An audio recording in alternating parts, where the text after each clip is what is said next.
Right now, somewhere in the quiet of her evening, she may be scrolling through her phone and pausing when she sees your name. Not calling, not texting, just looking. And there's a feeling in her chest she can't quite label. It's not anger anymore. It's not the sharp sting of a fresh argument. It's something softer, heavier, something that settles in when the noise fades and the house feels too still. She told herself she was fine. She told her friends she made the right decision. She's been showing up, smiling in photos, saying yes to invitations.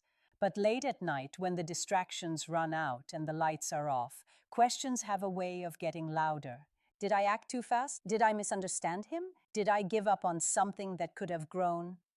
Regret rarely bursts in all at once. It doesn't knock loudly and announce itself. It moves slowly, almost quietly. It unfolds in layers, one realization at a time. And if you're sitting there wondering whether she even thinks about you, whether the silence means you meant nothing, whether she's thriving while you're struggling to rebuild, it's important to understand what often happens beneath the surface. This isn't about manipulation. It's not about tricks or emotional games. It's about understanding human psychology so clearly that you stop tying your worth to someone else's reaction time. When you understand the emotional process people go through after a breakup, you gain clarity, and clarity protects your peace. A lot of advice about no contact is shallow.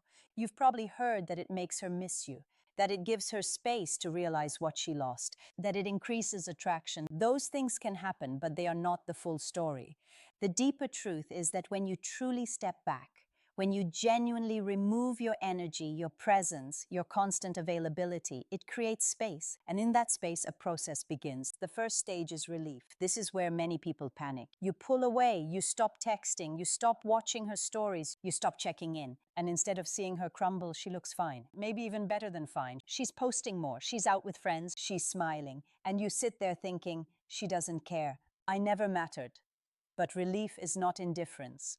Relief is the release of tension. If the relationship ended with conflict, confusion, repeated arguments, or emotional strain, the immediate aftermath can feel like taking off a heavy backpack. The weight is gone. The pressure to fix things is gone. The constant emotional negotiation is gone. That initial lightness can look like happiness from the outside. But relief is surface level. It's temporary. It's the body exhaling after stress. It doesn't mean the connection meant nothing. It simply means the tension has paused. When you see her enjoying that relief, your role is not to interrupt it. Don't rush in to remind her of the good times. Don't try to force her to feel the loss before she's ready. Let the relief exist, because relief alone cannot sustain someone for long. Once the novelty of freedom fades, something else begins. The second stage is distraction. Now she fills the space. She says yes to plans she used to turn down. She tries new routines. Maybe she goes to the gym more. Maybe she dives into work or school. Maybe she starts talking to someone new. Her calendar is full. Her social media looks active. It can feel like she has completely moved on.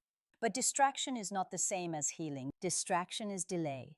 When we keep ourselves busy, it's often because we're not ready to sit with uncomfortable emotions. If she slows down too much, she might have to confront the reality of what changed. She might have to process the quiet. So she keeps moving. This is where many people break their own progress.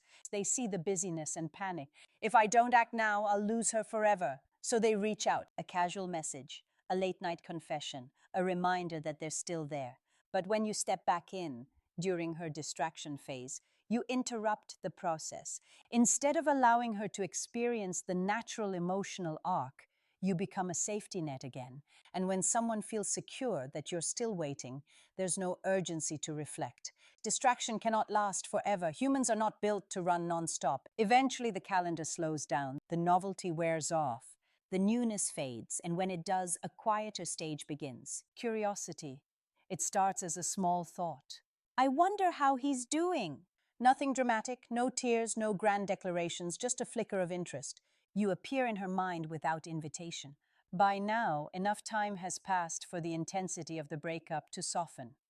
The anger fades, the sharp edges smooth out, and when pain decreases, memory becomes selective. The mind starts filtering differently. She remembers the laughter, the comfort, the way you understood her in small moments. She remembers ordinary evenings that felt safe.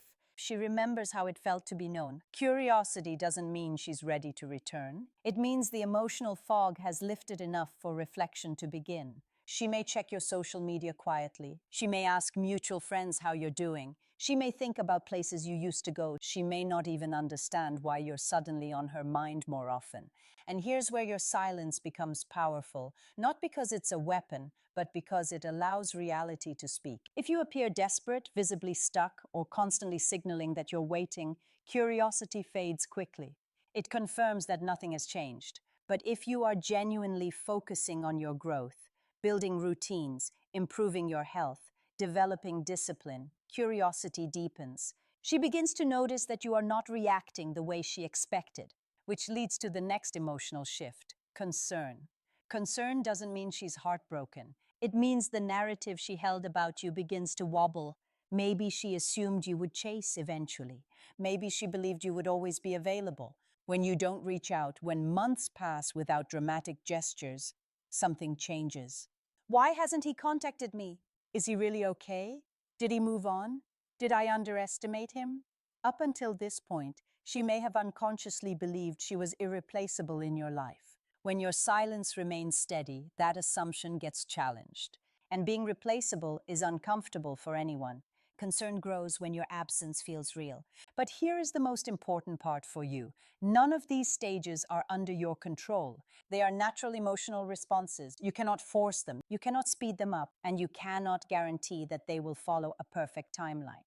What you can control is your own trajectory.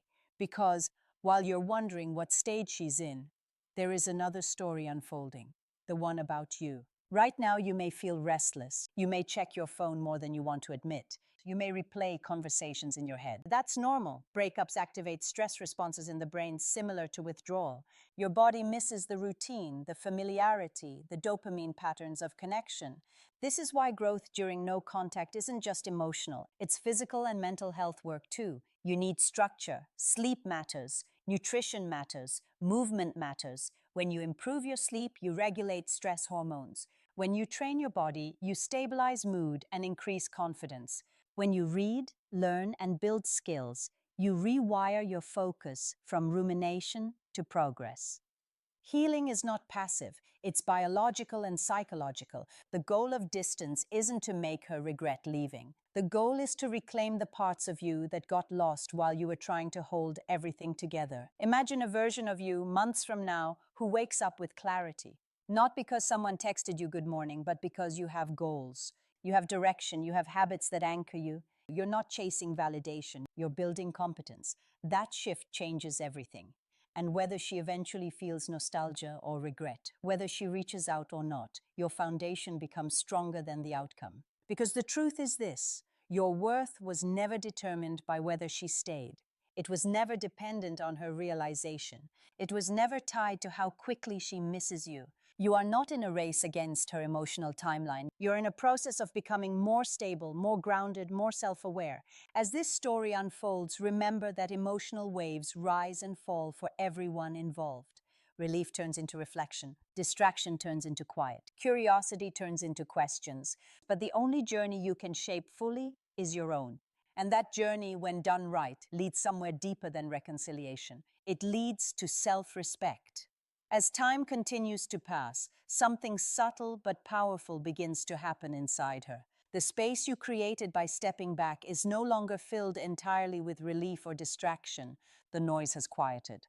The routines have stabilized. And in that quieter space, emotions that were postponed start to surface. This is where nostalgia often takes hold. Nostalgia is not logical. It doesn't analyze pros and cons. It doesn't revisit every argument or incompatibility. It highlights feelings. It zooms in on warmth, comfort, familiarity. She might hear a song that used to play in your car and suddenly feel her chest tighten.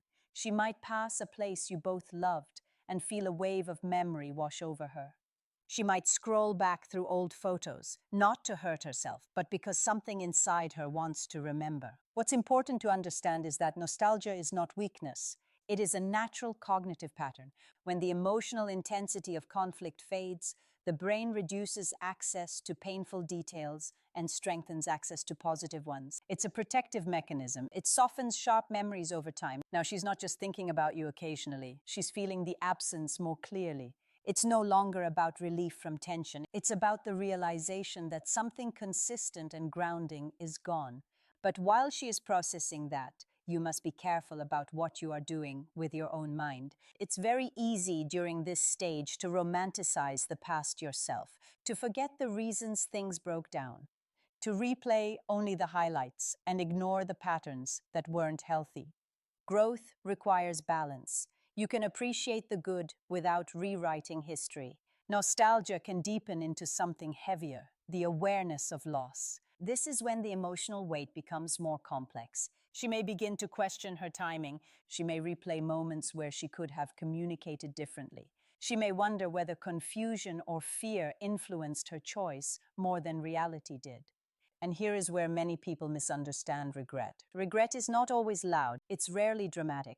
It's not always a late-night message saying, "I made a mistake." Often, regret is quiet and private. It shows up in moments when she's alone. It shows up when something good happens, and she instinctively thinks about telling you. It shows up when she meets someone new and realizes that the connection doesn't feel as natural as what she once had. But regret does not guarantee action. This is one of the hardest truths to accept. Someone can regret losing you and still not return. Pride can get in the way. Fear can get in the way. Life circumstances can get in the way. Emotional maturity plays a role too. Not everyone has the capacity to revisit a past decision, even if they question it. This is why your growth cannot depend on her reaction. If you are building yourself only in hopes that she will see it and come back, your foundation is fragile. But if you are building because you value your own evolution, then no outcome can shake you. Let's talk about what that growth actually looks like in real practical terms. It means establishing consistent sleep patterns so your nervous system stabilizes. Chronic stress from heartbreak can disrupt cortisol levels and impair recovery. When you prioritize sleep, you give your brain space to regulate emotions more effectively. It means moving your body regularly. Strength training, running, sports, even long walks. Physical movement reduces stress hormones and increases endorphins and dopamine in healthy, sustainable ways. It also rebuilds a sense of personal power. When your body feels stronger, your mind follows. It means cleaning up your digital environment, not obsessively checking her page, not analyzing every update. Each time you check, you reinforce a cycle of dependency. Breaking that cycle is uncomfortable at first, but it restores mental clarity.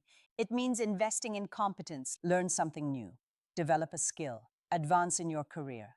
When you expand your capabilities, you shift your identity from someone who was left to someone who is becoming.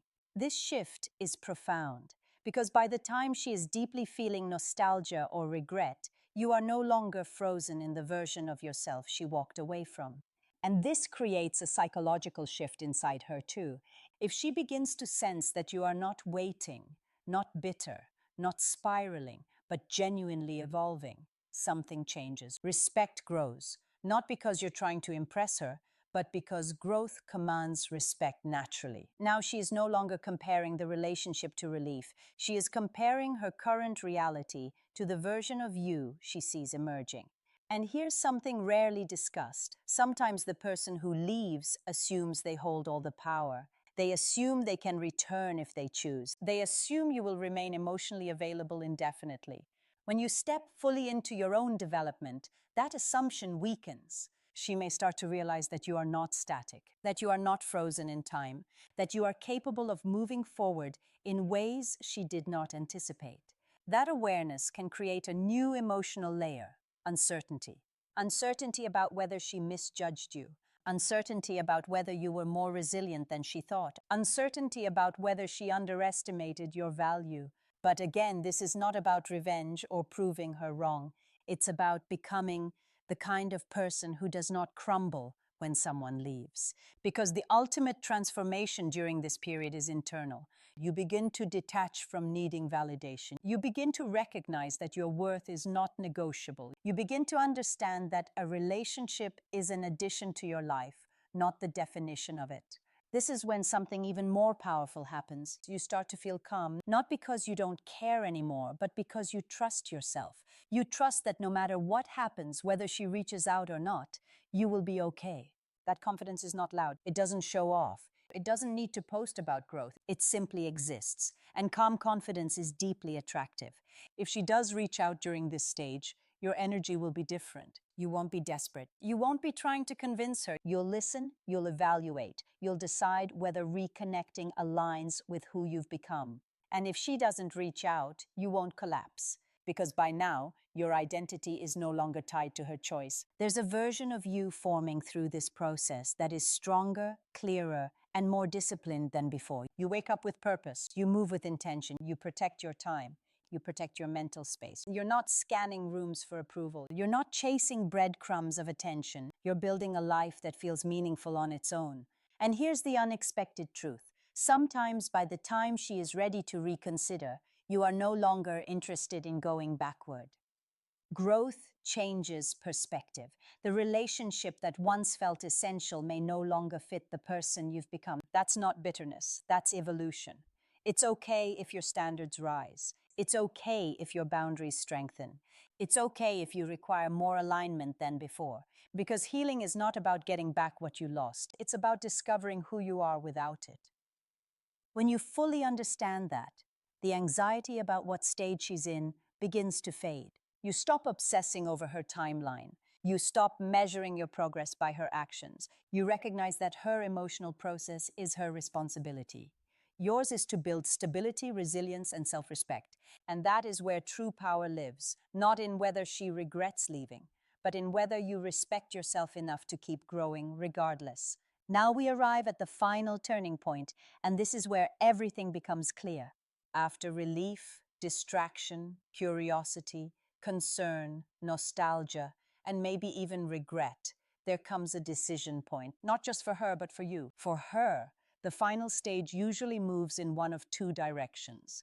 Either she fully accepts that the chapter has closed and begins her own genuine healing, or she takes action. She reaches out. She sends a message that feels heavier than a casual check-in. She admits she's been thinking. She may even acknowledge that she misjudged the situation or that she misses what you had. Both outcomes are possible, both are human, and neither one defines your worth. This is where many people make a critical mistake. They believe that if regret exists, reconciliation must follow. But regret is simply an emotion. It does not automatically lead to growth, accountability, or change. For a relationship to rebuild in a healthy way, both people must evolve. Without that evolution, history repeats itself. So the real transformation isn't about whether she comes back. It's about who you've become during the silence. Let's slow this down and look at what that actually means in a grounded, practical way. During this period of no contact, your nervous system has been recalibrating. At first, you may have felt restless, anxious, even physically uncomfortable. That's normal. Emotional bonds create biochemical patterns in the brain. When they break, your body reacts. But over time, if you focused on your health, sleeping properly, exercising, eating well, limiting social media exposure, your stress response stabilizes. Your breathing becomes deeper. Your thoughts become clearer. You're not reacting impulsively anymore. That stability is powerful. When you regulate your physical health, your emotional resilience improves. When you strengthen your body, you strengthen your confidence. When you build consistent routines, you reduce chaos. These are not surface-level improvements. They are foundational. You begin to notice that you don't wake up with the same heaviness you once did. You don't check your phone first thing in the morning. You don't replay old conversations constantly. Instead, you focus on your schedule, your goals, your responsibilities. You're rebuilding identity. And identity is everything. When someone leaves, it can feel like they took part of you with them. But in reality, they took the version of you that existed in that dynamic. As you grow, you create a new version, one that is more self-aware, more disciplined, more emotionally stable. Now imagine this moment. Months have passed. She sees or hears about your progress, maybe through mutual friends, maybe through social media, maybe directly. But what she notices isn't flashy. It's not showy, it's grounded. You look healthier, you sound calmer, you carry yourself differently. And here's what truly shifts the energy. You are no longer chasing. When someone senses that they are not the center of your world anymore, something changes inside them. Not because you are trying to trigger jealousy, but because humans value what is not guaranteed. When your availability is no longer assumed, your presence becomes meaningful again. But here is the deeper truth you must hold on to. Even if she never notices, your growth still matters. Because this process was never about proving her wrong, it was about proving to yourself that you can survive emotional pain without collapsing, that you can transform heartbreak into discipline, that you can turn silence into strength. Let's talk about the scenario where she reaches out. If that happens, pause. Don't rush. Don't immediately pour your heart out. Listen, observe, ask yourself honest questions. Has she grown? Has she taken responsibility? Has anything fundamentally changed, or is this just nostalgia speaking? You are allowed to have standards now. You are allowed to say, I care about you, but I need to see consistency.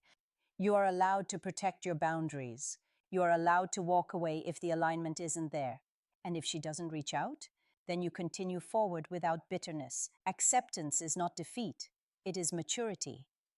Sometimes the greatest growth comes not from rekindling something old, but from making space for something better aligned with who you are becoming.